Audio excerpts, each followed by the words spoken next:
नमस्कार, done news देख रहे हैं आप और दिन भर की तमाम नई खबरों के साथ मैं हूं प्रज्ञा प्रकाश। ये थी आज की सुर्खियां और अब खबरें विस्तार से। जिले में कोरोना के बढ़ते मामले को देखते हुए फिर से नई माइक्रो कंटेनमेंट जोन बनाने का निर्णय लिया गया है। जिले में बुधवार को कोरोना के 478 नए पॉजिटिव मरीज मिले। इसके साथ ही सक्रिय मरीजों की संख्या 5876 हो गई है। इधर कोरोना संक्रमण के बढ़ते मामले को देखते हुए जिले में 4 कंटेनमेंट जोन बनाने का काम शुरू कर दिया है। अनुमंडल पूर्वी क्षेत्र से 27 घरों को माइक्रो कंटेनमेंट जोन बनाया गया है। इन घरों के आसपास के सभी लोगों को कोरोना जांच कराई जाएगी। इस क्षेत्र में बाहरी व्यक्ति के प्रवेश पर रोक रहेगी। साथ ही जोन से किसी व्यक्ति के बाहर निकलने पर भी रोक रहेगी। इस संबंध में एसडीओ पूर्वी डॉक्टर कुंदन कुमार ने आदेश जारी किया है। सभी कंटेनमेंट जोन में मजिस्ट्रेट और पुलिस पदाधिकारी की तैनाती रहेगी, पर इन आदेशों का पालन सख्ती से नहीं किया जा रहा है। लोग आम दिनों की तरह कंटेनमेंट जोन में आ जा रहे हैं। मजिस्ट्रेट ने कंटेनमेंट जोन को 2 गृह रक्षकों के भरोसे छोड़कर घर चले गए। वहीं कंटेनमेंट जोन में होटल भी खोल गए हैं। मुजफ्फरपुर में नोवेल कोरोना वायरस के बढ़ते मामलों के मद्देनज़र 4 जगहों को कंटेनमेंट जोन में बदल दिया गया है। कंटेनमेंट जोन की स्थिति ये है कि लोग बेरोक तो आ जा रहे हैं। मजिस्ट्रेट जो नियुक्त किए गए हैं वो मौके पर मौजूद नहीं है। 2 पुलिसकर्मियों के भरोसे कंटेनमेंट जोन को छोड़ दिया गया है।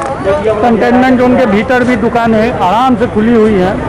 लोग आ रहे हैं, जा रहे हैं, कोई रोकने वाला नहीं है, कोई इनको रोकने वाला नहीं है। स्थिति ये है कि जो पुलिसकर्मी हैं वो लोगों को मना भी कर रहे हैं तो लोग सुनने के लिए तैयार नहीं है। हमारे साथ यहाँ पे मौजूद हैं जिनकी ड्यूटी यहाँ पे लगी हुई है। स्थिति क्या है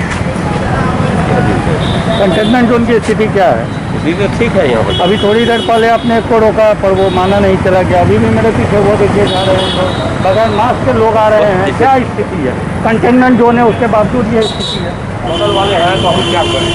बगल वाले जो बगल के हैं पर कंटेनमेंट जोन है, मास्क नहीं पहने हुए लोग हैं तो उनके साथ क्या किया जा रहा है? जवाब नहीं है इनके पास, क्योंकि खुला छोड़ दिया गया है। सिर्फ ये बोर्ड और बैनर और 4 बांस बल्ले लगा देने से कंटेनमेंट जोन नहीं होता है। लोग उसे माने, जिसका सख्ती से पालन होता कहीं नज़र नहीं आ रहा है। डन न्यूज़ के लिए मैं संदीप। में बनाए गए हैं उसको लेकर के भी जिलाधिकारी ने आज निर्देश दिया है एडीएम राजस्व को, जो उसके नोडल पदाधिकारी हैं। साथ ही अनुमंडल पदाधिकारी पूर्वी जो कि प्रभारी पदाधिकारी हैं उनको भी निर्देशित किया गया है।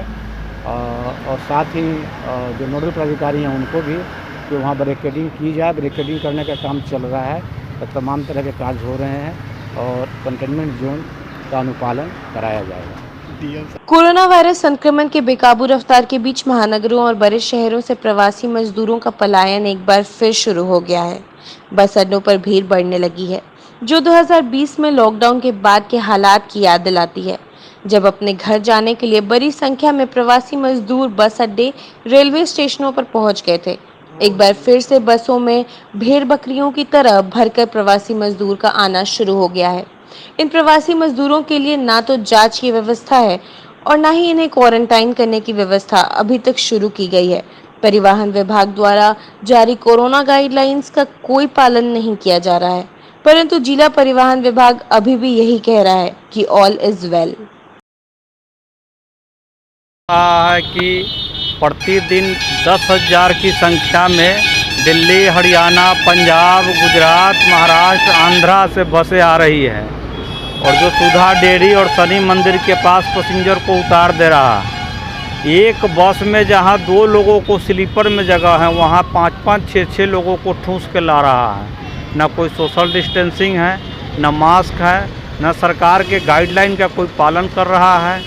पुलिस भी जो है पकड़ती है, MVI पकड़ते हैं और पैसे लेकर छोड़ दे रहे हैं। स्टैंड में क्या जांच की कोई व्यवस्था है? कोई व्यवस्था नहीं है। सरकार ने जो व्यवस्था दिया वह धरातल पर दिख नहीं रहा है। सभी बसें 2-2 सीट पर पैसेंजर बैठा रहे हैं।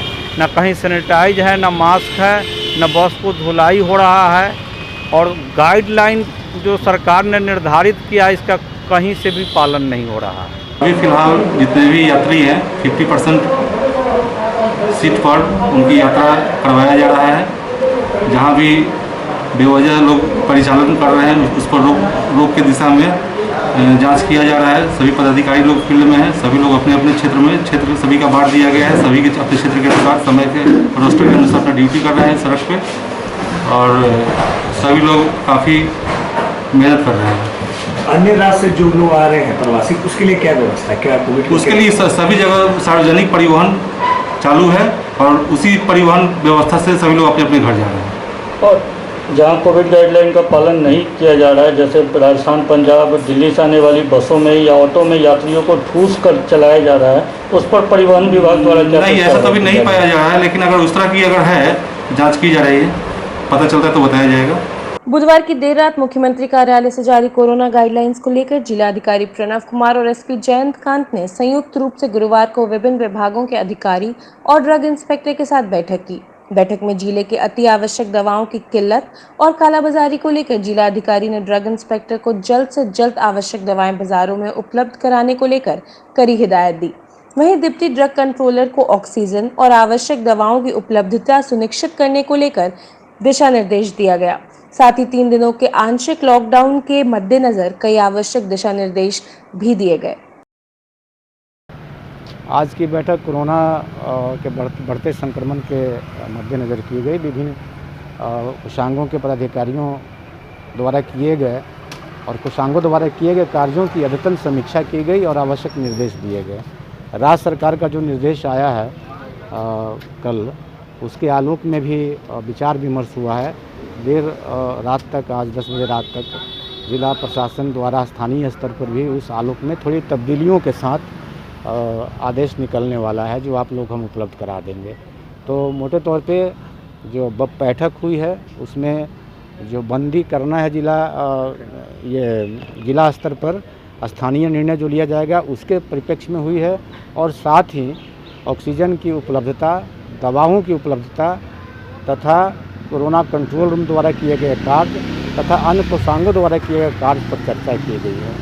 जिलाधिकारी ने डिप्टी ड्रग्स कंट्रोलर को और ड्रग्स इंस्पेक्टर को बहुत सख्त आदेश दिया है और नाराज़गी प्रकट की है कि दवाइयों की अनुपलब्धता को लेकर के कुछ दवाइयां हैं महत्वपूर्ण जो कि मार्केट में नहीं मिल रही हैं, जैसा कि सूचना मिली हम लोगों की। उसके आलोक में जांच की गई है, जांच करने का उनको निर्देश दिया गया है, और साथ ही दवाई की दुकानों पर सघन छापामारी के भी आदेश दिए गए।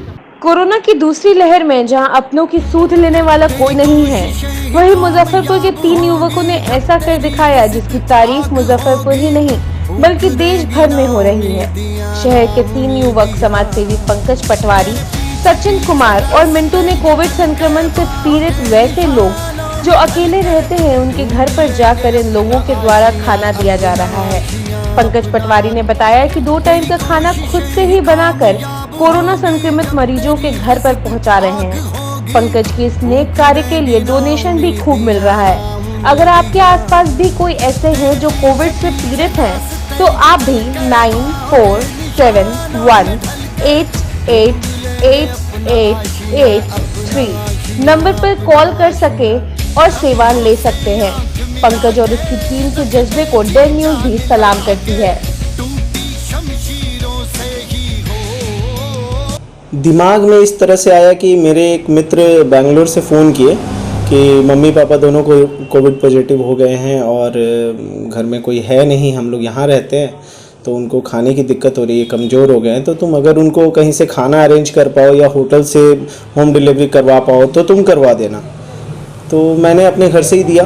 फिर हमारे दिमाग में, हम और मेरे मित्र सचिन थे साथ में, तो हम लोग साथ ही गए थे उस घर पे देने। तो हुआ कि भाई ये सिर्फ इस घर की बात तो नहीं हो सकती, ये पैंडेमिक है, महामारी है, बहुत सारे लोग हैं जो घर से बाहर कमाने गए हुए, उनके माँ बाप यहाँ हैं, तो ऐसी बहुत सारे बुजुर्गों के साथ समस्या हो सकती है। तो हम लोगों ने सोचा कि करके देखते हैं। तो 4 वार्ड से हम लोगों ने उठाया था, 18, 19, 20 और 21 में करने का सोचा था। पहले ही दिन हमको इतना लोगों का प्यार और सपोर्ट मिलने लगा कि फिर हम लोगों ने पूरे मुजफ्फरपुर में दूसरे दिन से करना शुरू किया। तो कैसे कैसे खाना बनाते हैं, कैसे पहुंचाते हैं, और क्या क्या रहता है खाना में? क्योंकि डाइट वाला खाना रहता है। हाँ, प्रॉपर प्रोटीन डाइट वगैरह का खाना रहता है। दाल रहता है, उसमें सब्जी रहती है, एक हरी सब्जी, आलू की सब्जी, चावल, रोटी, सलाद, इतनी चीज़ें हम लोग देते हैं। खाना हम लोग खुद से बनाते हैं और फेसबुक और व्हाट्सएप के माध्यम से लोगों के वो जानकारी मिलती है कि ऐसे ऐसे हम लोग खाना दे रहे हैं, तो हमारे पास व्हाट्सएप पे मैसेज आ जाता है, कॉल आ जाता है, तो हम लोग उनका नाम नोट कर लेते हैं और फिर दोपहर और रात का भोजन हम दे देते हैं। अब जो पॉजिटिव पेशेंट रहता है उसके पास कैसे जाते हैं और कैसे खाना मुहैया करते हैं? बिल्कुल, पॉजिटिव रहते हैं तो हम प्रिकॉशन लेते हैं, मास्क हमारे पास होता है, हम उनके घर पे जो हम उनका घर है पहले दिन पता चल जाता है ये घर उनका है, उनके घर के गेट के पास या दीवार होती है उसके पास हम लोग रख देते हैं और उनको फ़ोन कर देते हैं कि आप बाहर आके ले लीजिए। हम तब तक खड़े रहते हैं, मतलब थोड़ी दूर पे खड़े हो जाते हैं, और वो जब ले जाते हैं हम लोग वहाँ से निकल जाते हैं। आगे भी ये जारी रहेगा जब तक हमारी शक्ति है और जब तक हमें हिम्मत है, तब तक हम लोग इसको जारी रखेंगे। इसमें अब डोनेशन वगैरह भी, लोगों का प्यार भी बिल्कुल, लोगों का सहयोग और लोगों का प्यार लगातार मिल रहा है। लोग राशन से भी सहयोग कर रहे हैं, चूँकि लोग कैश नगद से भी सहयोग कर रहे हैं, हमारे अकाउंट में भी लोग भेज रहे हैं, उन्हीं लोगों के सहयोग से हो रहा है। हम लोगों ने तो एक बस शुरुआत की थी, कारवां उन्होंने ही बढ़ाया है। एक प्रयास मंच के द्वारा मास्क वितरण कार्यक्रम का आयोजन किया गया। मंच के संस्थापक संजय रजक ने बताया कि अपने शहर मुजफ्फरपुर में बढ़ते कोरोना संक्रमण के बढ़ते मामले को देखते हुए मंच के द्वारा सरैयागंज टावर, छोटी कल्याणी, पुरानी बाजार चौक पर जो लोग बिना मास्क के घर से निकले थे उन्हें मास्क पहनाकर लोगों को जागरूक किया गया। साथ ही लोगों को यह कहा गया कि जब भी घर से निकले मास्क पहनकर निकले। साथ ही लोगों को जागरूक किया गया कि हमें कोरोना से डरना नहीं है, बल्कि हमें कोरोना से लड़ना है। 1 मई से 18 साल से जो लोग 44 साल के हैं वो जरूर टीकाकरण करवाएं। जो भी लोग कोरोना पीड़ित हैं, इन लोगों को एहसास दिलाएं कि हम सब इनके साथ हैं। हिम्मत देना है, हौसला बढ़ाना है, ताकि यह जल्द से जल्द स्वस्थ हो जाएं। एक प्रयास मंच ने ठाना है कोरोना मुक्त मुजफ्फरपुर शहर बनाना है। साथ ही कोरोना से हमें डरना नहीं है, इसे लड़ना है। आज एक प्रयास मंच के द्वारा अपने शहर मुजफ्फरपुर में मास्क वितरण कार्यक्रम का आयोजन किया गया। लगातार अपने शहर मुजफ्फरपुर में बढ़ते कोरोना संक्रमण के बढ़ते मामले को देखते हुए एक नई शुरुआत की गई, जिसमें अपने शहर मुजफ्फरपुर के सरैयागंज टावर, छोटी कल्याणी चौक, पुरानी बाजार चौक पर जो लोग बिना मास्क के घर से निकल रहे थे, उन सभी लोगों को मास्क पहनाकर लोगों को जागरूक किया गया कि जब भी अपने घर से बाहर निकले तो मास्क पहनकर निकले। साथ ही 1 मई से होने वाले 18 साल से 44 साल से लोगों को टीकाकरण के बारे में भी लोगों को जागरूक किया गया। साथ ही मैं अपने मंच के माध्यम से आप सभी लोगों से यह अपील करता हूँ कि आप लोग भी आए और अपने शहर मुजफ्फरपुर को कोरोना मुक्त शहर बनाएं। लगातार बढ़ते कोरोना के संक्रमण के बीच अब चमकी बुखार की भी लगातार मामले सामने आने शुरू हो चुके हैं। बीते कुछ दिनों से चमकी बुखार के मामलों में लगातार इजाफा जारी है। अब गुरुवार को 2 बच्चों में AES यानी चमकी बुखार की पुष्टि हुई है। अभी SKMCH के पीकू वार्ड में चमकी बुखार से पीड़ित 3 बच्चे भर्ती हैं, जिसमें सभी सीतामढ़ी जिले से हैं। दरअसल इस साल चमकी बुखार के अब तक 10 मामले सामने आए हैं, जिसमें से 2 बच्चों की मौत हो चुकी है। वहीं अभी 3 बच्चे भर्ती हैं। वहीं जिला सूचना एवं जनसंपर्क पदाधिकारी कमल सिंह ने पुष्टि करते हुए बताया कि 8 मामले पहले आए थे, आज 2 और मामले सामने आए हैं। फिलहाल स्थिति अभी नियंत्रण में है और इलाज के लिए समुचित व्यवस्था की गई है। ये नियंत्रण में है। अभी आज के डेट में 3 बच्चे SKMCH में भर्ती हैं, जिसमें तीनों ही बच्चे सीतामढ़ी से किए हैं। उनका प्रॉपर केयर किया जा रहा है और समुचित इलाज उनकी की जा रही है। अभी कितने डेथ हो चुके हैं? अभी तक 2 डेथ हुए हैं, और जैसे मैंने पहले भी बताया था, दोनों मोतिहारी का है, मुजफ्फरपुर का नहीं है। चूँकि मोतिहारी मुजफ्फरपुर के पेरिफेरी के जो डिस्ट्रिक्ट हैं वहाँ के भी बच्चे आते हैं और उनका इलाज यहाँ पे होता है। मुजफ्फरपुर में एक महिला को शादी का झांसा देकर 9 सालों तक लिविंग रिलेशनशिप में रहने के बाद छोड़ देने का मामला सामने आया है। घटना सदर थाना हसनचक बंगरा की है, जहां प्रेमी के झांसे की शिकार जूही काल्पनिक नाम ने महिला थाना में अपनी प्रेमी मुस्कान के खिलाफ मामला दर्ज कराया है। महिला थाना के परिषद में रोते रोते यूं ही नहीं बताया कि उसे मुस्कान से पहले से प्रेम था। इस बीच परिजनों ने उसकी शादी किसी दूसरे युवक से कर दी, लेकिन दोनों का प्रेम संबंध चलता रहा। इस बीच मुस्कान और जूही के बीच रिश्ते कायम रहे। मुस्कान जूही को पत्नी की तरह रखता था और हमेशा अपनी संपत्ति जायदाद में हक देने का भी वादा करता था। इस बीच मुस्कान जूही को कभी अपने घर नहीं ले गया, बल्कि उसे किराए के मकान में रखकर पत्नी की तरह रखा। इस बीच उसकी एक बच्ची भी हुई, लेकिन बीते 23 अप्रैल को मुस्कान ने दूसरी शादी कर ली। उसके बाद जूही ने महिला थाने में इसकी शिकायत दर्ज कराई है। जी हुआ तय कि ये मेरे साथ 9 साल से मेरे प्रेम जाल में फंसा के रखे हुआ था। अभिनय कुमार, फेमस है मुस्कान जी से, वो मुझे प्रेम जाल में रखे हुआ था। बोला था कि मैं तुम्हें पैसा दूंगा, ज़मीन दूंगा, बच्चे के नाम से ये कर दूंगा, वो कर दूंगा, मैं सब कुछ तुम्हें दूंगा और मैं तुमसे शादी करूंगा। इस झांसे में मुझे वो रखे हुआ था और मुझे यहाँ रूम लेके मुझे रखता था और उसको ज़रूरत जब पड़ता था तब वो मुझे कभी वहाँ होटल में ले जाता था, कहीं कहीं घुमाने हमको ले जाता था और फिर हमको बोलता था कि तुम घर चली जाओ। हम घर आ जाते थे। फिर रूम रेंट लेके हमको रखता था मारीपुर में हम रहते थे। वो आता था, मेरा खाना खर्ची सब देता था और रूम किराया भी देता था। कुछ बाकी है, अभी भी है जो नहीं दिया है।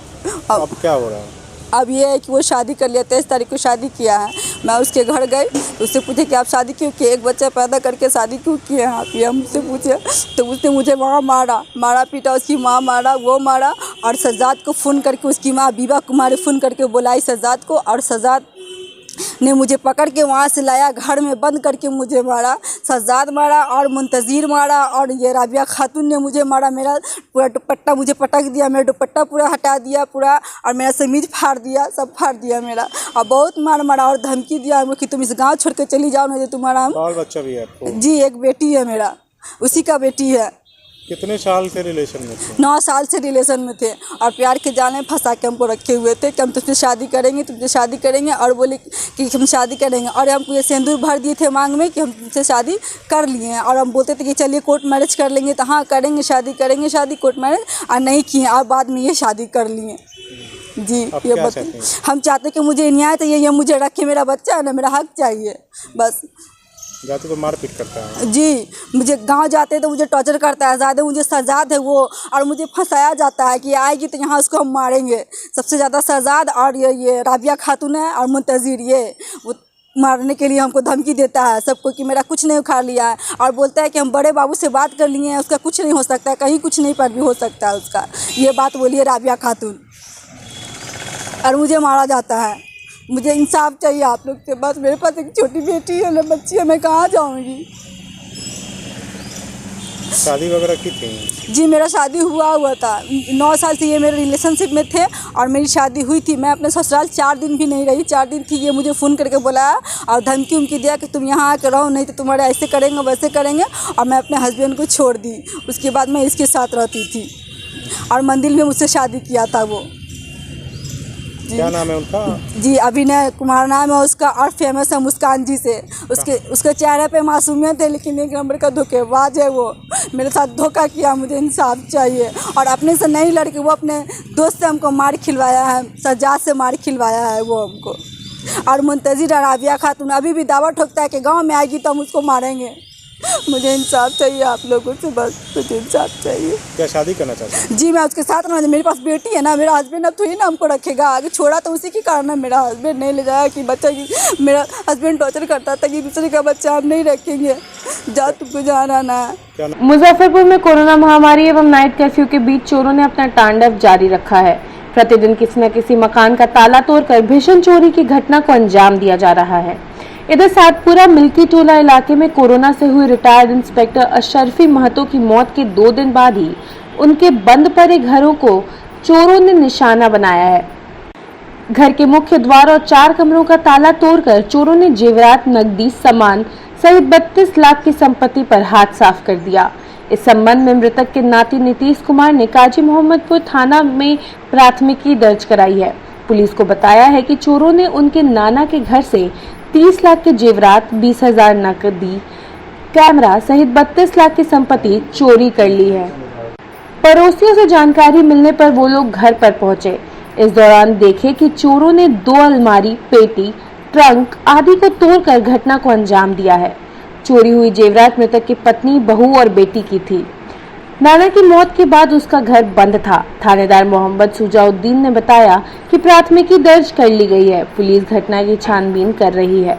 इधर मृतक के नाती ने बताया कि उनके नाना पुलिस विभाग में थे। वर्ष 2011 में वो बगहा से रिटायर्ड हो गए थे।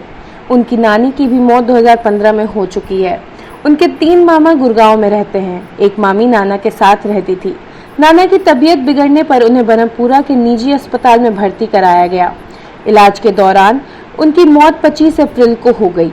इसके बाद से उनका घर बंद था। इसी बीच 27 अप्रैल को उनके घर को पर चोरी हो गई। नीतीश ने बताया कि उनके पिता की मौत भी कोविड के कारण हो गई है। में मेरे फादर थे, वो रिटायर्ड पुलिस ऑफिसर ही थे पहले, तो वो कोविड पॉजिटिव थे और यही जस्ट 3-4 दिन पहले की बात है।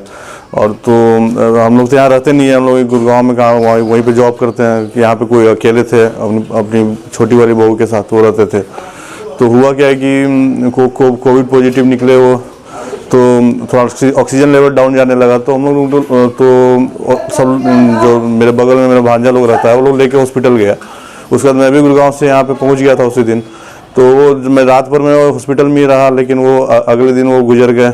उससे क्रियाक्रम करने के बाद मैं यहाँ पे आके चला गया यहाँ से। उसी दिन पटना निकल गया, कुछ और एक और रिलेटिव वो कोविड पॉजिटिव थे, उनको देखने के लिए। उसी दिन रात में इन्होंने क्या किया, चोर आए हैं पूरा। उसके अगले दिन सुबह पूरा तोड़ के एकदम सामने से गेट खोलते हुए आए हैं, तोड़ते हुए अंदर गए हैं। पूरा 2-3 घंटे लगता है कि आराम से रहे हैं लोग। पूरा वो गहना वरना करीब 25-30 लाख से ऊपर का गहना, और ये कैमरा वो महंगा वाला कैमरा सारा चीज़ ले होके चले गए। और उसके बाद पता चला तो हम लोग यहाँ पे आए तो कुछ था नहीं यहाँ पे। तो पुलिस को रिपोर्ट किया हमने, पुलिस अभी आया है, रिपोर्ट लेके गया है। लगभग कितने का नुकसान हो गया? ऑलमोस्ट 30 लाख का गहना हो रहा होगा, और कुछ सामान कैमरा वाला कुछ कीमती सामान था हो रहा होगा। कैश वगैरह? कैश ऑलमोस्ट 25,000, 25,000 था। टोटल 40 लाख? हाँ, टोटल 35 होगा, 32 लाख टोटल करीब है। 32 लाख। पुलिस आई थी, उन्होंने कुछ अपना वेरिफिकेशन किया पूरा, क्या क्या चेक करके वो लोग गए हैं, लेकिन अभी तक कुछ प्रोग्रेस नहीं हुआ। रूम को खंगाल डाला है तो सारे रूम को उन्होंने खंगाला है, एक चीज़ को खंगाला है, पूरा पलंग से लेके वो सोफा से लेके हर चीज़ को हटा के देखा है। पूरे बहुत आराम से देखा है उन्होंने। और एक का ज्वेलरी था?